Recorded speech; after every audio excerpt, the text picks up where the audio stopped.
오늘이 무슨 날이지요? 추수감사주일입니다.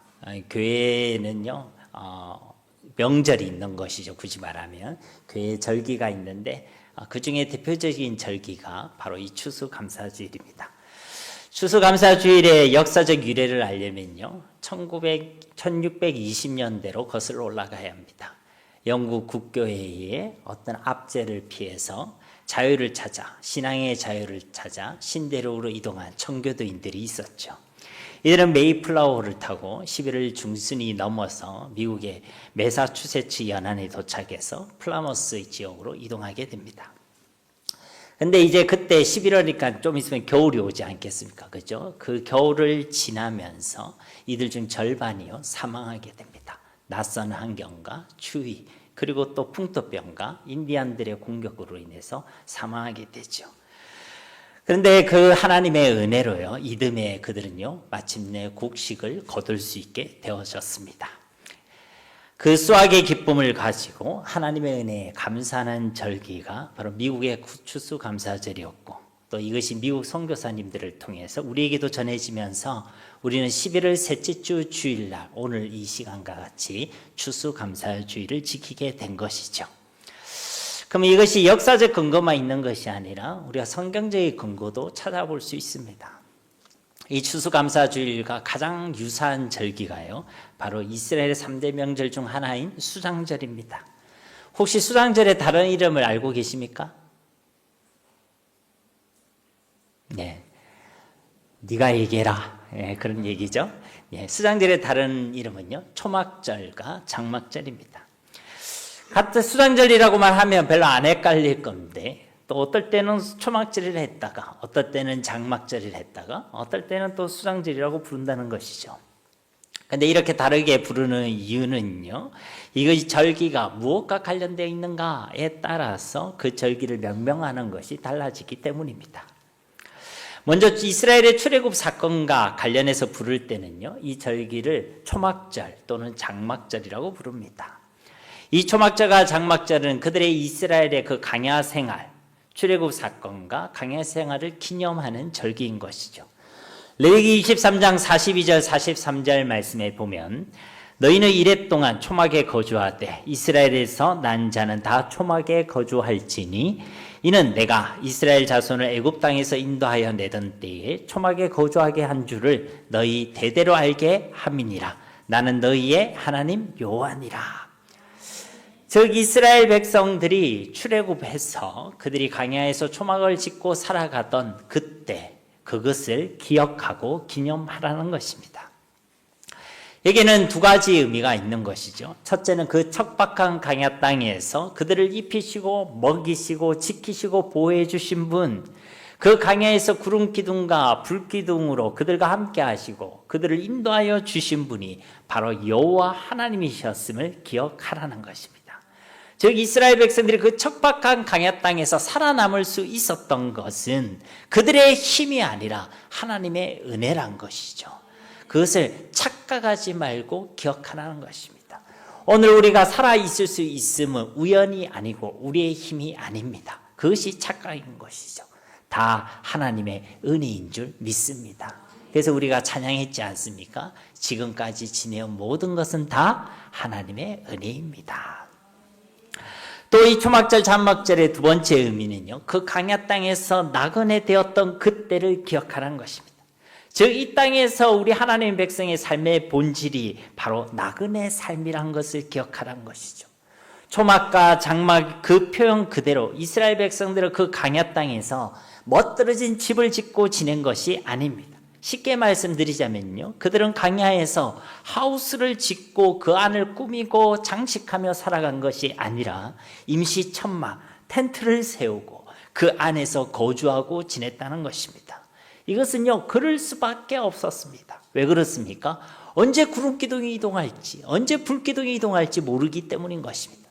자다가도 불기둥이 움직이면요, 그들은 빨리 집을 철거하고 움직여야만 했습니다. 그냥 먹다가도 구름기둥이 움직이면요, 빨리 그들은 준비를 해서 떠나야 된다는 것이죠. 떠날 준비를 하고 있어야 되기 때문에 그들은 광야 땅에서 굳이 멋들어진 집을 지을 필요가 없었다는 것입니다. 그들이 진짜 집을 짓고 지내야 될 약속의 땅은요, 강야 땅이 아니었습니다. 바로 가나안 땅이었다는 것이죠. 이것은요, 저와 여러분에게도 동일한 것입니다. 우리의 진짜 본영은 이 땅, 이 세상이 아닙니다. 우리도 주님이 언제 우리를 부르실지 모릅니다. 그렇기 때문에 우리는요, 이 땅에서 오래오래 멋들어지게 살 준비를 하는 것이 아니라 주님이 부르시면 우리도 언제라도 떠날 준비를 하며 살아가야 되는 줄로 믿습니다. 이 땅에, 이 세상에 멋들어진 집을 짓는 자들이 아니라 이 땅에 우리의 삶이 나그네 삶임을 기억하고 더 나은 본향, 저 하나님의 나라에 집을 짓는 자들이 되시기를 주님의 이름으로 축복합니다.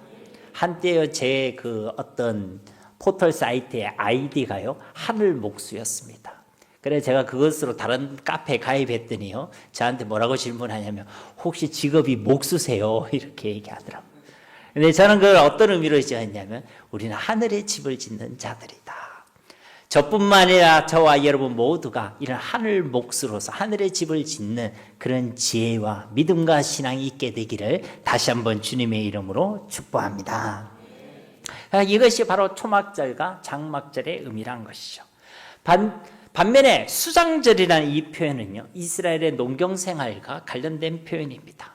출애굽기 23장 16절 말씀에 보면요, 맥추절을 지키라. 이는 네가 수고하여 밭에 뿌린 것의 첫 열매를 거둠이니라.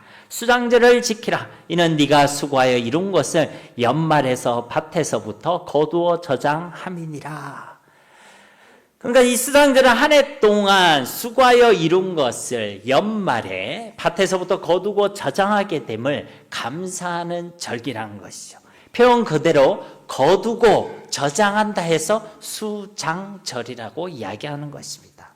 이처럼 수장절은요, 한 해 동안 우리에게 수고와 열매를 주신 그 하나님께 수확의 기쁨으로 감사를 고백하는 절기라는 것입니다.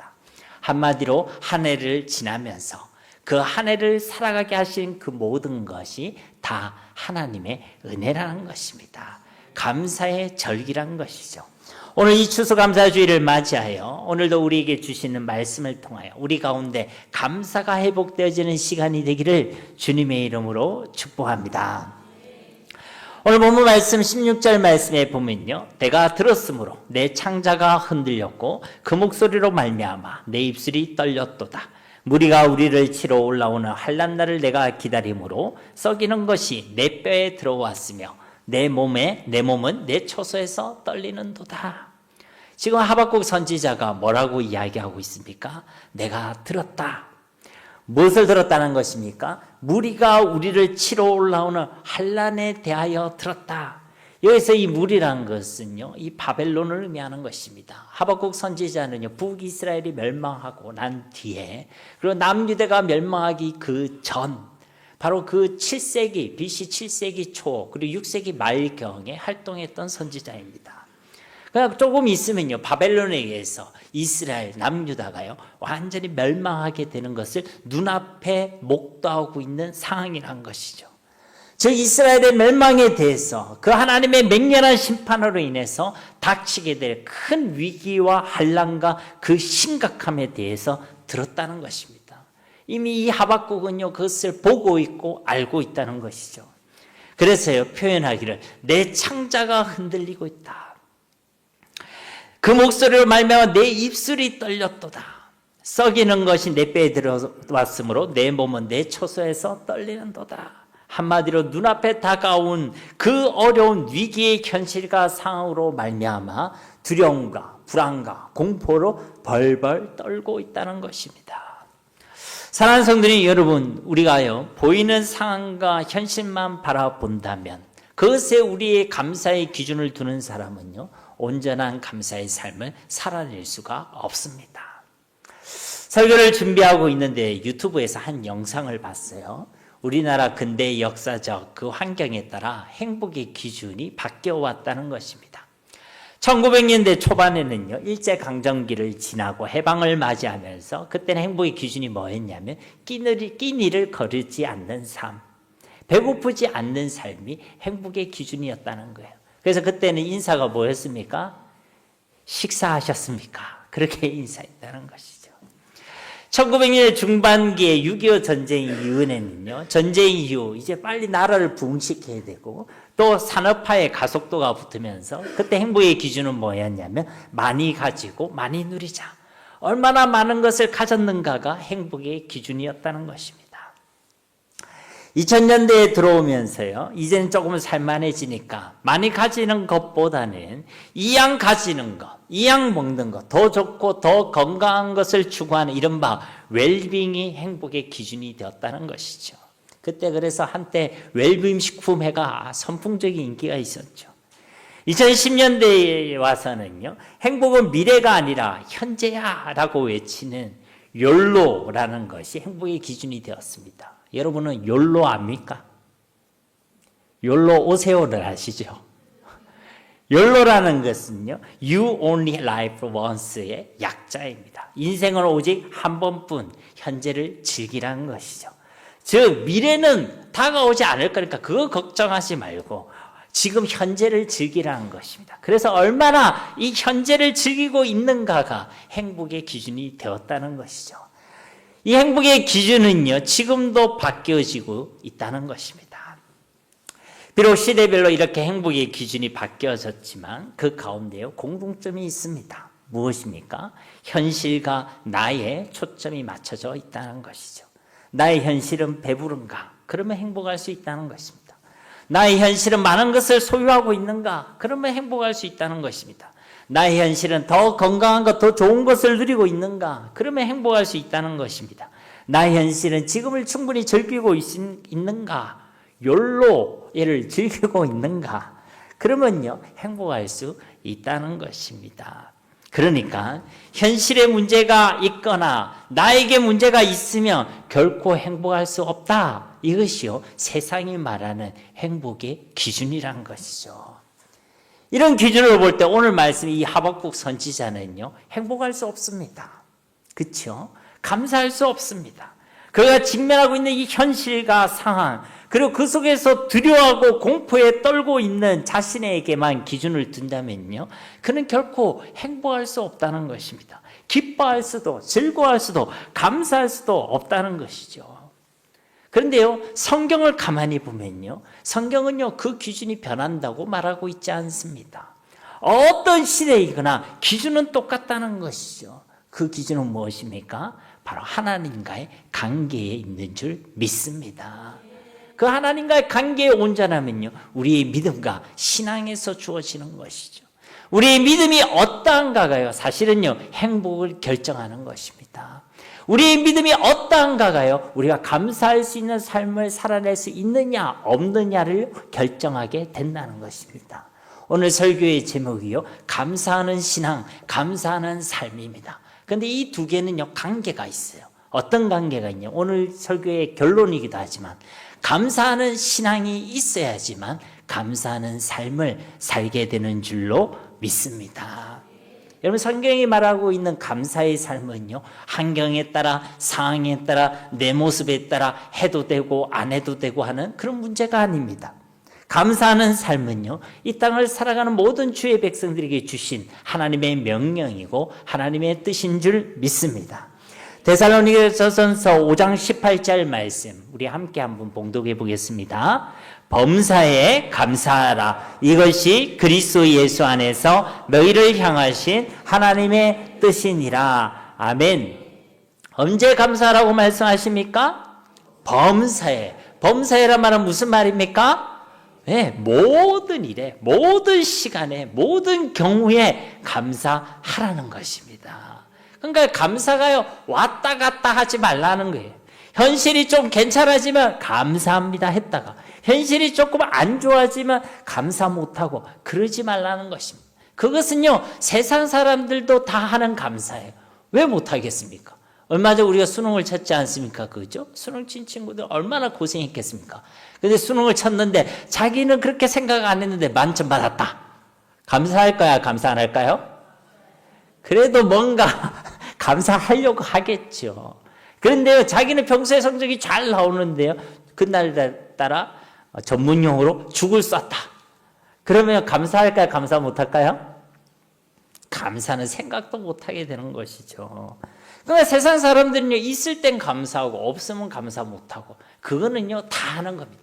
예수 안 믿어도 다 하는 겁니다. 조금만 인격이 바로 돼 있으면 다 하는 거예요. 그런데 우리 하나님을 믿는 사람, 하나님의 백성들, 예수를 믿는 그리스도인들은 범사에 감사해야 될 줄로 믿습니다. 지금의 현실과 상황이 어떠하든지, 나의 모습이 어떠하든지, 내가 어떤 형편에 처해 있든지 그 모든 상황과 모든 경우와 모든 시간들 속에서 감사하는 것이 우리를 향하신 하나님의 뜻인 줄 믿습니다. 오늘 말씀 17절과 18절 말씀을 17절 말씀을 보십시오. 비록 무화과 나무가 무성하지 못하며 포도나무에 열매가 없으며 감람나무에 소출이 없으며 밭에 먹을 것이 없으며 우리의 양이 없으며 외양간에 소가 없을지라도, 하박국이 지금 고백하고 있는 그의 현실은요, 다가오게 될 그 위기는요 바로 이와 같다는 것입니다. 무화과나무, 포도나무, 감람나무에 어떤 열매도 없습니다. 밭에도요 먹을 것이 없습니다. 우리의 양이 없고 외양간에 소도 없습니다. 우리는 농사를 안 짓고요, 이렇게 안 짓기 때문에 이 이야기가 먼 이야기로 보일지 모르겠지만, 당시 이 이스라엘 백성들에게는요, 이것은요 죽음을 선언하는 것과 마찬가지입니다. 무화과나무, 감람나무, 포도나무, 감람나무는요 이스라엘 지역의 대표적인 가실수들이잖아요. 근데 그런 것이 하나도 없다는 것은, 또 우리의 양도 외양간 소도 없다는 것은요, 그들의 모든 생계의 수단, 생계 유지에 필요한 모든 것, 그들의 삶의 모든 터전들이요 다 무너지게 되었고 상실되게 되었음을 의미하는 것입니다. 살아남기 위해서요, 살아남기 필요한 그 어떠한 것도 없는, 아무런 소망이 없는 그런 황폐한 이스라엘이 되게 되었다는 것이죠. 그래서 이런 현실을 마주하게 되는 이 하박국 선지자도요, 그렇게 두려움과 불안을 고백할 수밖에 없었다는 것입니다. 그런데요, 바로 이런 절망적인 상황과 현실 가운데서 놀라운 반전의 노래가 터져나오고 있죠. 우리 18절 말씀 함께 봉독하도록 하겠습니다. 나는 여호와로 말미암아 즐거워하며 나의 구원의 하나님으로 말미암아 기뻐하리로다. 아멘. 분명히 지금 절망적인 상황입니다. 어떠한 생계의 수단도 없고, 그리고 삶을 내가 살아남기 위한 어떠한 조건도 없는 그런 상황 가운데 있습니다. 황폐한 땅에 있다는 거예요. 그런데 그곳에서 지금 무엇을 노래합니까? 나는 즐거워합니다. 나는 기뻐합니다. 그가 기쁨과 즐거움을 노래하고 있는 줄 믿습니다. 여러분, 지금 하박국이 조금 약간 이상해진 겁니까? 그런 거 아닙니다. 너무 막 살기가 어려워지고 아무것도 없으니까 정신이 뒤집어져 가지고 그냥 헬렐레 하고 있는 겁니까? 그런 거 아니란 거예요. 그럼 무엇 때문에 지금 기쁨과 즐거움을 고백한다고 말씀하고 있습니까? 나는 여호와로 말미암아, 나는 구원의 하나님으로 말미암아 나는 기뻐하고 즐거워한다고 고백하고 있는 걸 믿으시기 바랍니다. 사랑하는 성도님 여러분, 감사하는 삶은요, 환경이 좋고 상황이 잘 풀리고 현실에 아무런 문제가 없을 때 이루어지는 것이 아닙니다. 하나님을 떠난 사람은요, 그렇게 선하지 않습니다. 환경이 좋아도 상황이 잘 풀려도요, 반드시 감사하는 삶을 살아내게 되는 것이 아닙니다. 오히려 더 하나님을 잊고 살아간다는 것이죠. 잠깐 어려움 속에서 문제가 해결되면 감사합니다 라고 하면서도 실제는요, 그 하나님에 대한 은혜를 잊고 살아간다는 것입니다. 별다른 어려움이 없고 문제가 없어도요, 반드시 감사하게 되는 것이 아니란 것이죠. 우리는 그렇게 기도하지 않겠습니까? 하나님, 이 문제만 해결해 주시면 난 감사하며 살겠습니다. 하나님, 이것만 주시면 내가 감사하며 살겠습니다 라고 생각할지 모르겠지만, 그거는요, 그렇게 될지 안 될지 모르는 거란 거예요. 우리는 그렇게 선한 존재가 아니란 것이죠. 그러니요, 꼭 기억하시기 바랍니다. 감사하는 삶은요, 우리에게 무엇이 있고 어떤 조건이 되었다고 이루어지는 것이 아닙니다. 감사의 삶은요, 환경이 괜찮고 현실이 나아졌다고 되어지는 것이 아닙니다. 감사의 삶은요, 우리에게 감사하는 신앙이 있을 때 우리는 감사의 삶을 살아내게 되는 줄로 믿습니다. 감사하는 신앙, 감사할 수 있는 믿음이 있을 때 우리는 감사하는 삶을 살아가게 된다는 것이죠. 결국 이 감사의 삶은요, 우리의 믿음의 문제라는 거예요. 우리의 신앙의 문제라는 것입니다. 환경의 문제, 상황의 문제가 아닙니다. 어려워도요, 감사하는 사람이 있습니다. 부족해도요, 감사하는 삶이 있습니다. 연약해도요, 감사하는 삶이 있습니다. 아파도요, 감사하는 삶이 있습니다. 그러니까요, 이 감사의 삶은요, 우리의 믿음과 신앙의 영역이란 거예요. 지금 이 하박국 선지자의 고백을 보십시오. 그 절망과 극심한 두려운 상황 가운데 있어요. 그런 기쁨과 즐거움을 고백합니다. 무엇 때문이라고요? 여호와 하나님 때문이라는 것입니다. 그의 상황이 나아진 것이 아닙니다. 다가올 이스라엘의 심판이 사라진 것도 아닙니다. 현실의 문제가 해결된 것도 아닙니다. 지금 그가 살고 있는 이 남유다는요, 조금 있으면 멸망을 당하게 되는 상황입니다. 이제 곧 그의 민족과 동포들은요, 포로로 끌려가서 노예와 종살이를 하는 비참한 삶을 맞이해야 되는 그런 상황입니다. 뭐가 기쁩니까? 뭐가 즐겁습니까? 사실은 울어야 되잖아요. 사실은 땅을 쳐야 되지 않겠습니까? 애통해야 되지 않겠습니까? 그런데 그 가운데서도요, 하박국은요, 지금 기쁨과 즐거움을 노래하고 있다는 거예요. 지금 참혹한 그 현실과 다가올 그 위기가 너무나도 명백한데, 우리 같으면 두려워하고 있을 건데, 불안해하고 있을 건데, 공포에 질려 있을 것인데, 걱정과 염려에 꽉 사로잡혀 있을 것인데, 이 하박국은요, 지금 기쁨과 즐거움을 고백하고 있다는 것입니다. 무엇 때문입니까? 그의 고백대로 그에게 여호와 하나님을 믿는 믿음, 그 하나님이 구원의 하나님이심을 믿는 믿음이 그에게 있었기 때문인 줄 믿습니다. 비록 이스라엘은 바벨론에 의해서 멸망을 당하고 그의 민족은 포로로 끌려갈 것이지만, 이 또한 이스라엘을 사랑하시는 하나님의 계획이고 진짜 이스라엘을 구원하시기 위한 하나님의 징계요 하나님의 심판임을 그가 믿고 확신하는 신앙이 그에게 있었다라는 것입니다. 지금 이스라엘은요, 가만히 놔두면 안 되는 상황입니다. 우상 숭배와 주의 말씀에 대한 불순종으로 그들은요, 지금 무너져가고 있는 상황이었습니다. 그들을 구원하기 위해서는요, 하나님의 심판이 필요했고, 그 심판 역시도 하나님의 구원이요 하나님의 사랑의 표현임을 그가 확신할 수 있었다는 것입니다. 그래서 그는 그 맹렬한 하나님의 심판을 앞두고도 그가 소망 가운데서 구원의 하나님을 바라보며 그분을 믿음으로 노래하고 있는 것입니다. 나는 여호와로 말미암아 즐거워하며 나의 구원의 하나님으로 말미암아 기뻐하리로다. 결국 이 하박국 선지자 그는요, 상황 때문에가 아니라, 현실 때문이 아니라 하나님을 믿는 그 믿음과 신앙으로 인하여 기쁨과 감사를 고백할 수 있었다는 것입니다. 그래서요, 말씀드리는 것입니다. 감사하는 삶은요, 감사하는 신앙이 있을 때 살아내게 되는 줄 믿습니다. 시편 30편 4절과 5절 말씀에 보면요, 주의 성도들아 여호와를 찬송하며 그의 거룩함을 기억하며 감사하라. 그의 노여움은 잠깐이요 그의 은총은 평생이로다. 저녁에는 울음이 깃들일지라도 아침에는 기쁨이 오리로다. 바로 이 하박국은요, 이와 같은 믿음을 가지고 있었다는 것이죠.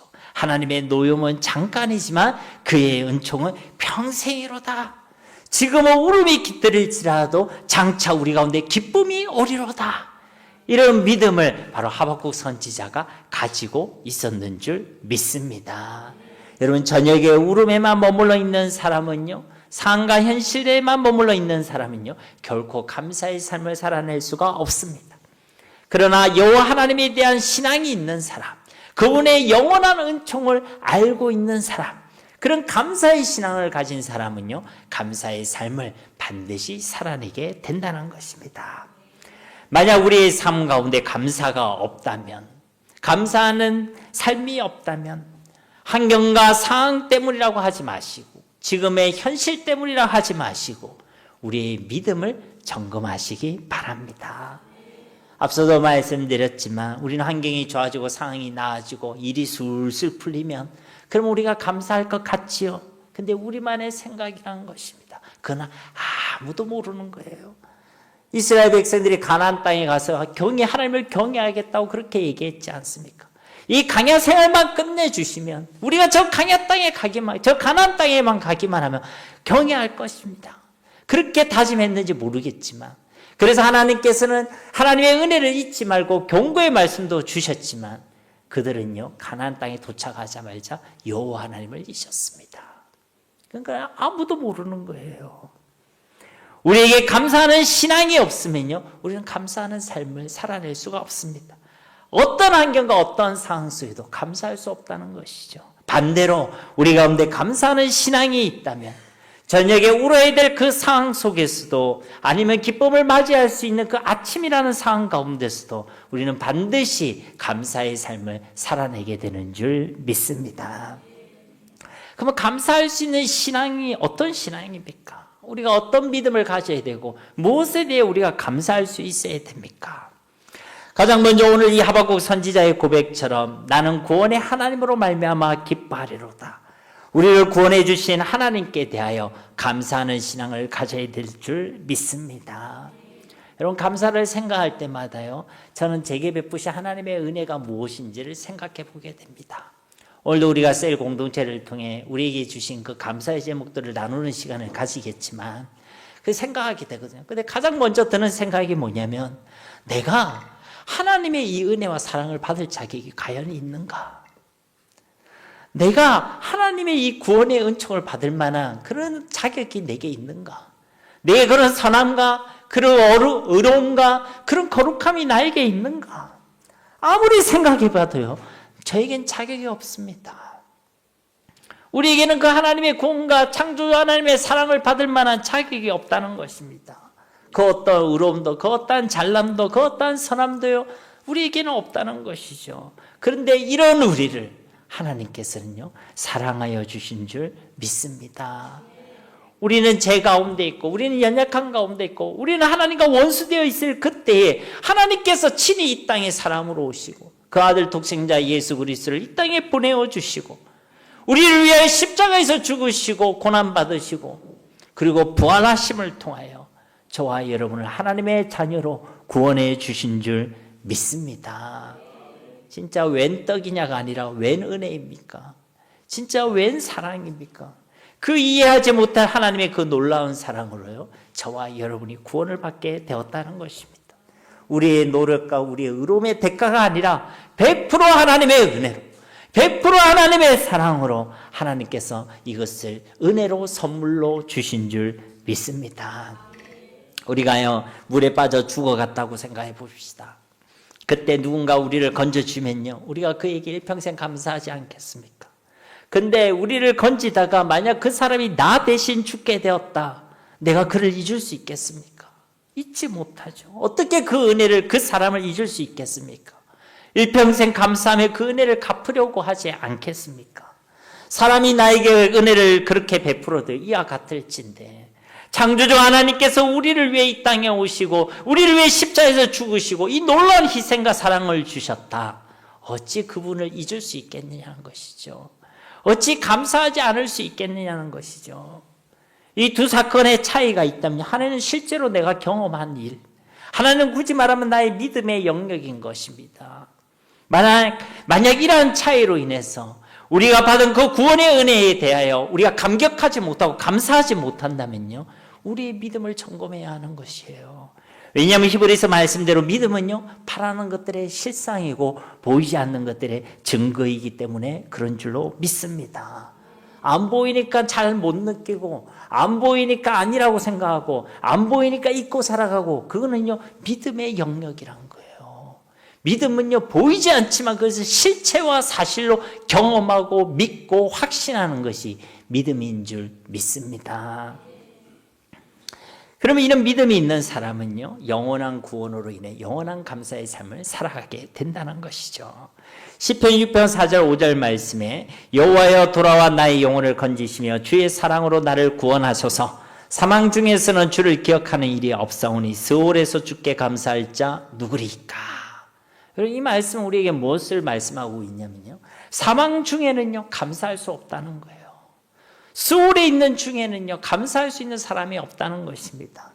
제 가운데서 어떻게 하나님께 감사할 수 있겠습니까? 하나님을 떠나 있는데 어떻게 감사할 수 있겠습니까? 있을 때 좋을 때 잠시 감사를 표현할 뿐 원망과 불평 결국 만족하지 못한 삶을 살아낼 수밖에 없다는 것이죠. 그러나 이 사망에서 생명으로 옮긴 자들은, 그 그리스도의 은혜와 사랑을 아는 자들은요, 영원한 감사의 삶을 살아내게 되는 줄 믿습니다. 이 사망에서 생명으로 옮기는 길이 무엇입니까? 예수 그리스도를 믿는 믿음을 통하여 우리는 사망에서 생명으로 옮기게 된다는 것이죠. 결국 믿음이 우리로 하여금 감사의 삶을 살아내게 된다는 것입니다. 계속해서 우리는 어떤 감사의 신앙을 가져야 합니까? 무엇을 믿어야 되겠습니까? 오늘 본문 말씀 19절 말씀 우리 함께 봉독하겠습니다. 주 여호와는 나의 힘이시라. 나의 발을 사슴과 같게 하사 나를 나의 높은 곳으로 다니게 하시리로다. 이 노래는 지휘하는 사람을 위하여 내 수금에 맞춘 것이니라. 아멘. 사랑하는 성도 여러분, 우리가 무슨 힘이 있어서 사탄의 권세에서 벗어날 수 있겠습니까?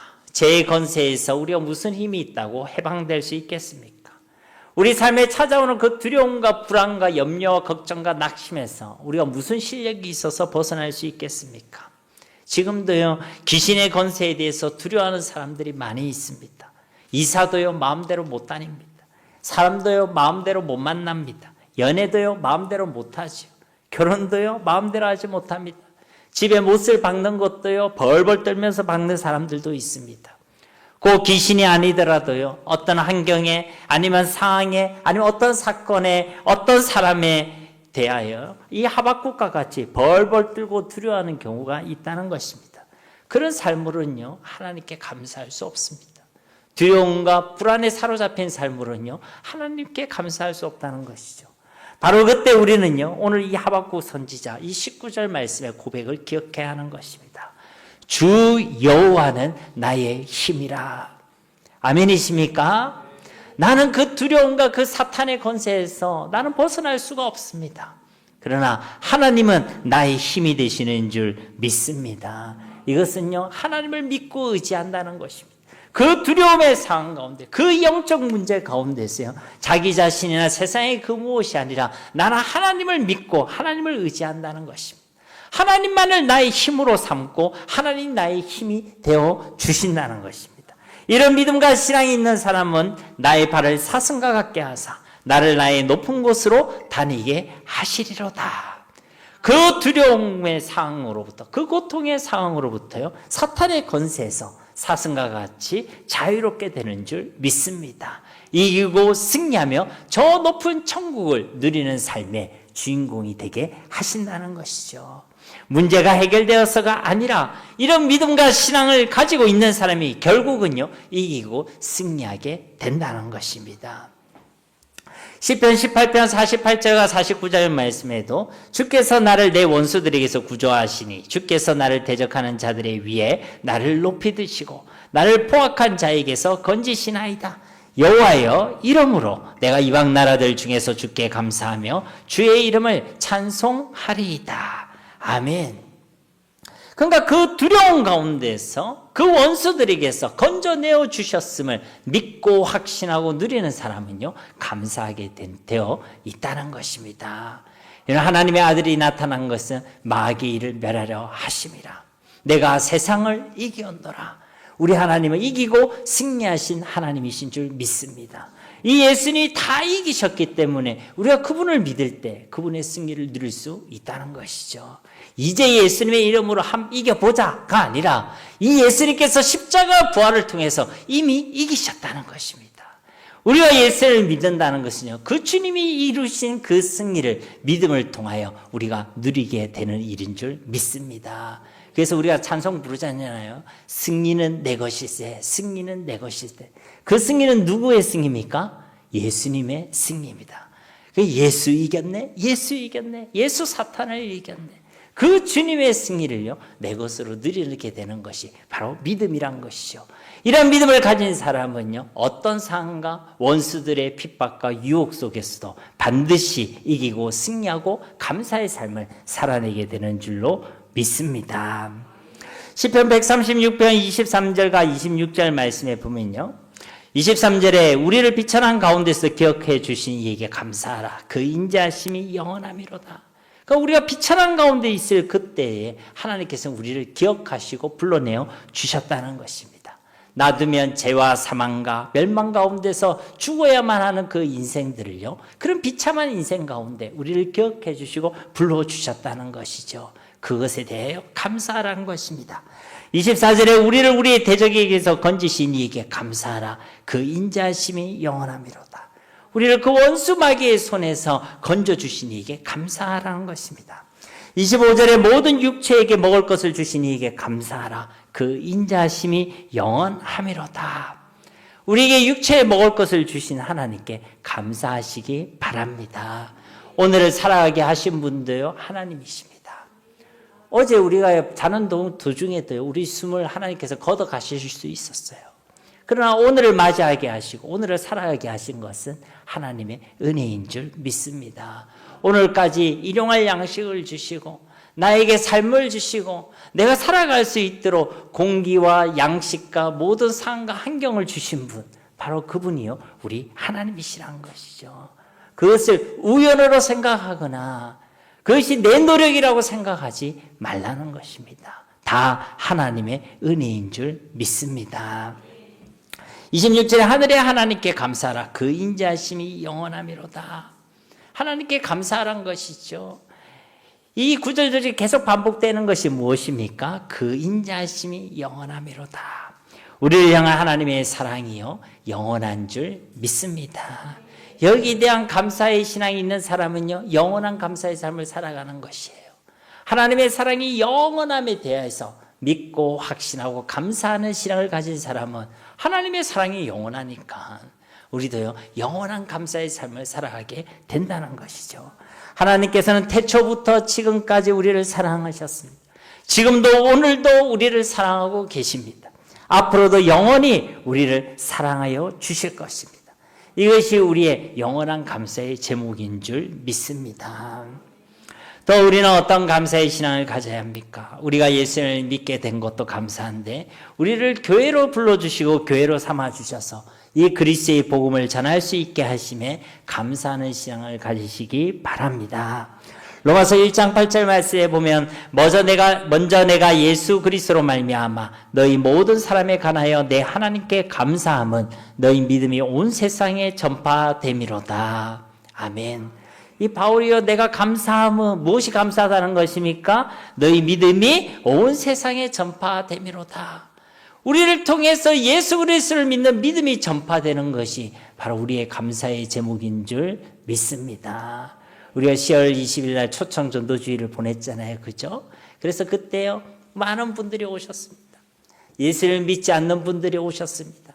예전에 과거에 교회를 한 번쯤 다녔던 분들도 오셨고, 태어나서 처음으로 교회 온다고 하시는 분들도 오셨습니다. 그런 분들에게 예수 그리스도의 복음이 증거되었잖아요. 그럼 그것은요, 우리에게 정말 감사의 제목인 것이에요.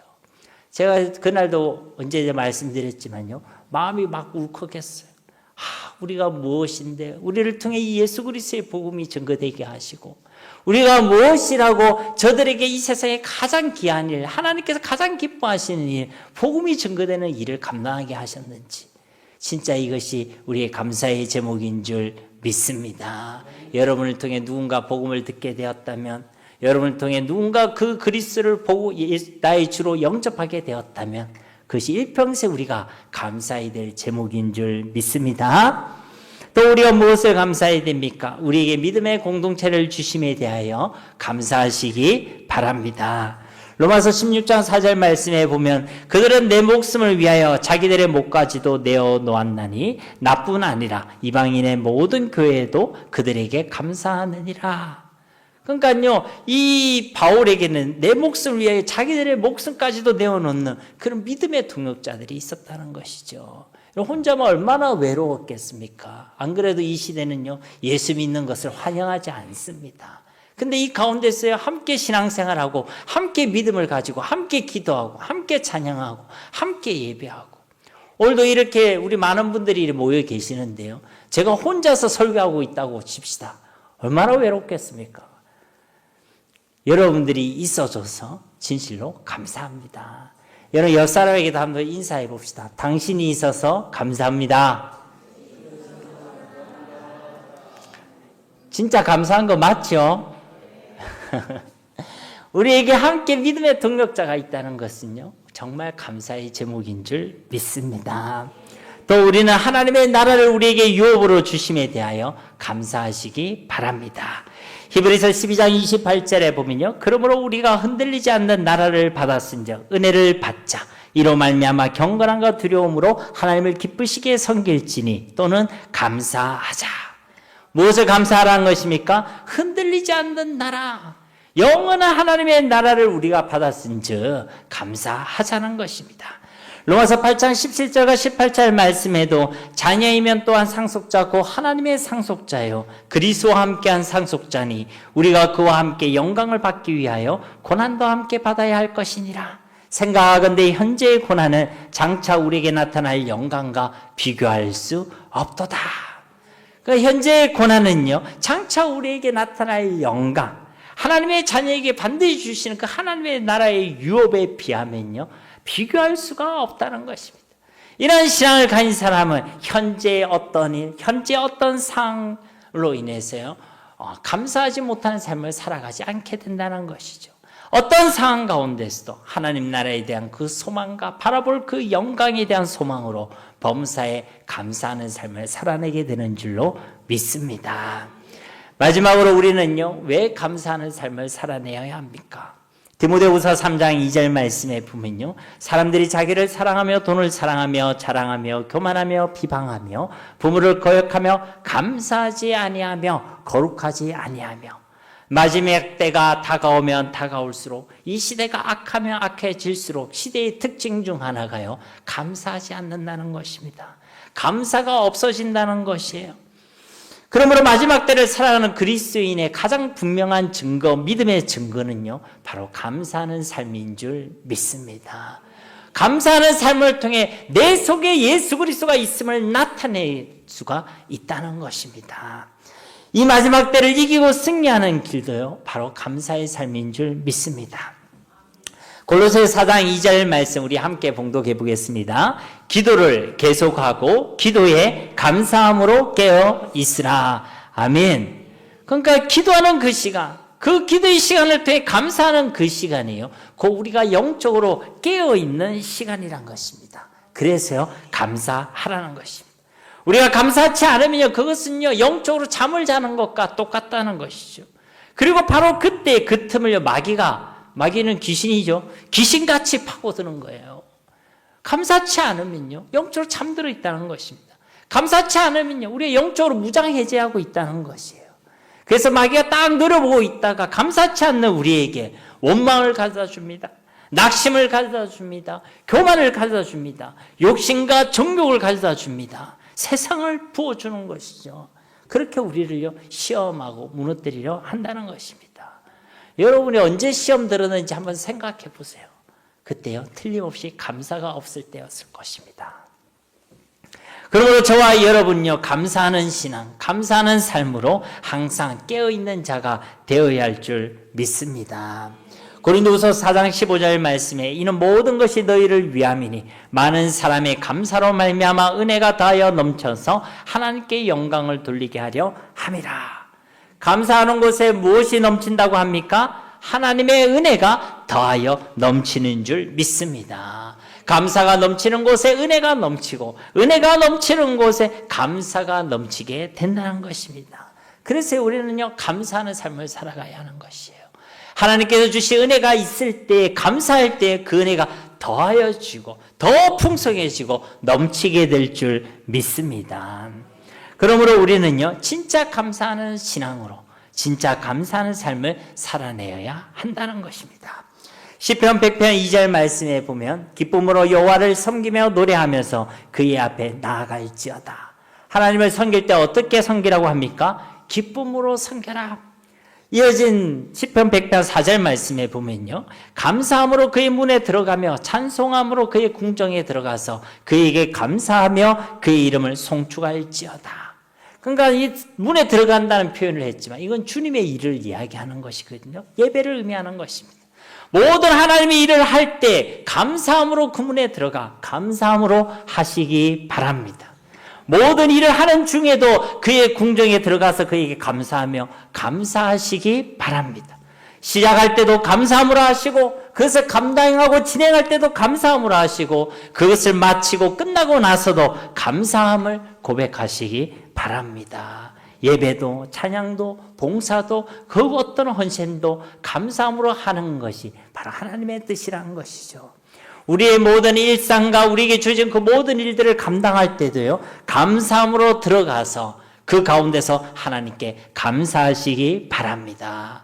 직장인들이 직장에 가서 아이고 어떻게 하루를 버틸까 그렇게 하면서 버티는 것이 아니라 감사함으로 하시고, 학생은 공부할 때 공부 없는 세상, 시험 없는 세상에서 살고 싶다 그렇게 하는 것이 아니라 공부하고 그 기술을 쌓는 그 시간 속에 감사함으로 감당하시고, 주부도 가정의 일들을 감당할 때요 감사함으로 하시고, 또 밥 차려야 되나 저 식충들 이렇게 하는 것이 아니라 감사함으로 하시고, 부모는 자녀를 훈육하고 양육하는 그 모든 일들을 감사함으로 해야 될 줄 믿습니다.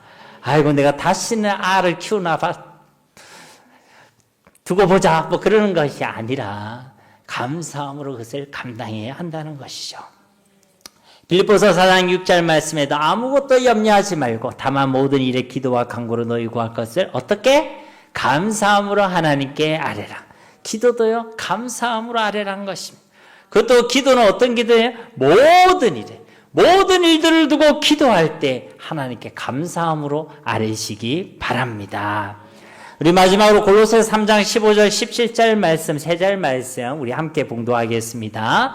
그리스의 평강이 너희 마음을 주장하게 하라. 너희는 평강을 위하여 한 몸으로 부르심을 받았나니 너희는 또한 감사하는 자가 되라. 그리스도의 말씀이 너희 속에 풍성히 거하여 모든 지혜로 피차 가르치며 건면하고 시와 찬송과 신령한 노래를 부르며 감사하는 마음으로 하나님을 찬양하고, 또 무엇을 하든지 말에나 일에나 다 주 예수님의 이름으로 하고 그를 힘입어 하나님 아버지께 감사하라. 아멘. 이 짧은 구절에요 감사하라, 감사하는 자가 되라 이런 표현이 3번이나 등장합니다. 근데 그 감사하는 삶을 건면하면서요 그리스도의 평강이 너희 마음을 주장하게 하라. 그리스도의 말씀이 너희 속에 풍성히 거하게 하라. 무엇을 하든지 주 예수님의 이름을 하고 예수님의 힘을 입으라. 그 어디에 대해 상황이 좋아지고 현실이 좋아지고 우리의 조건이 좋아지고 그런 이야기가 없습니다. 환경과 상황이 아니라 우리의 마음이, 우리의 믿음이, 우리의 신앙이 어떠한지에 따라서 우리가 감사할 수 있느냐 없느냐를 말씀하고 있다는 것이죠. 감사하는 신앙, 감사할 수 있는 신앙에서 우리의 감사하는 삶이 나오게 되는 줄 믿습니다. 그러면 이 추수감사주의를 맞이해서요 우리는 우리의 신앙을 점검해 보시기 바랍니다.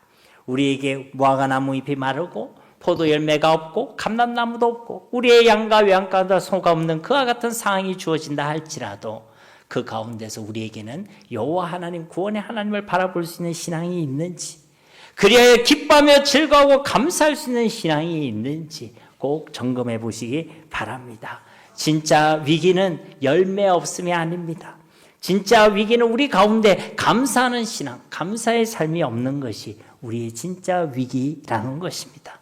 오늘 이 추수감사주 우리 가운데 이 감사하는 신앙이 회복되어지기를, 그래 우리의 매일의 삶이 감사하는 삶이 될 수 있기를 우리 주 예수님의 이름으로 간절히 축원드립니다.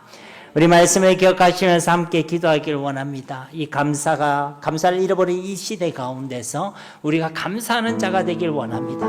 우리에게 먼저 믿음을 주옵소서, 감사하는 신앙을 주옵소서. 그래야 이 감사하는 신앙을 통하여 매일의 삶을 감사하는 삶으로 살아내게 하옵소서. 우리 합심으로 이 시간 기도하겠습니다. 살아계신 아버지 하나님 감사합니다. 오늘 하나님의 귀한 말씀을 통하여 우리의 감사의 제목들을 알려주시고 하나님 감사의 삶을 살아내기 위하여 우리의 믿음을 생각해보게 하시고 점검하게 하심을 감사드립니다. 감사를 잃어버린 이 시대 가운데, 도무지 감사하지 않는 이 시대 가운데 우리 그리스도인들 우리 모두가 범사에 감사하는 자로 우리의 삶을 살아내기를 간절히 소망합니다. 주여 우리에게 감사하는 신앙을 주시옵소서. 우리를 보내주신 하나님의 은혜에 감사하게 하시고 우리에게 이긴과 승리를 주신 하나님께 감사하게 하시고 오늘을 주시고 오늘을 살아갈 수 있는 일용할 양식을 주심에 감사하게 하옵소서. 우리를 교회로 불러주시고 우리를 통하여 예수 그리스도의 복음이 증거되게 하시고 믿음의 동력자를 붙여주시고 함께할 수 있는 공동체를 허락해 주심에 감사하게 하시고 우리에게 천국을 주시고 천국의 소망을 주심에 감사하게 하옵소서. 이러한 감사의 신앙을 통하여 우리의 삶 가운데 감사의 삶을 살아내게 하시고 그의 영적으로 깨어있게 하시고 더욱 넘치는 은혜와 복을 드리게 하시며 날마다 이기고 승리하는 삶의 주인공들이 될 수 있도록 주님 축복하여 주시옵소서. 우리의 일상과 주께서 우리에게 맡기신 그 모든 일들을 감사함으로 감당하게 하옵소서.